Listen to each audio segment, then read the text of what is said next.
শেখ হাসিনার সর্বশেষ অবস্থান সম্পর্কে পরিষ্কার করলেন তার পুত্র সজীব ওয়াজেদ জয়। তিনি বলেন,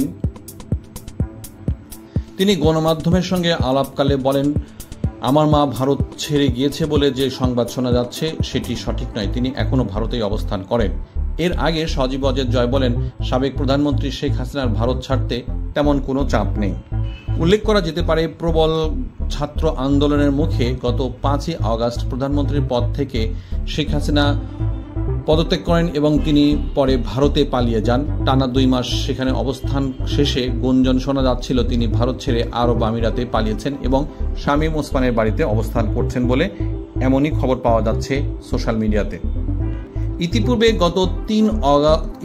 গত 3 অক্টোবর টাইমস ম্যাগাজিনের সঙ্গে এক সাক্ষাৎকারে সজীব ওয়াজেদ জয় বলেন, আমার মা নির্বাচনে লড়বেন কিনা সে বিষয়ে এখনো চূড়ান্ত সিদ্ধান্ত হয়নি।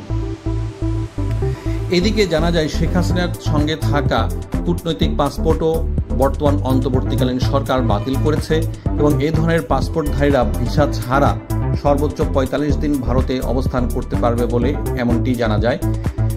তবে শেখ হাসিনার বর্তমানে 2 মাসের অধিক সময় ভারতে অবস্থান করছেন, কিন্তু তিনি এই মুহূর্তে কি স্ট্যাটাসে ভারতে অবস্থান করছেন সে বিষয়ে এখনো পরিষ্কার নয়। এই ধরনের সংবাদ নিয়মিত পেতে আমাদের চ্যানেলটি এখনো সাবস্ক্রাইব করুন। ধন্যবাদ।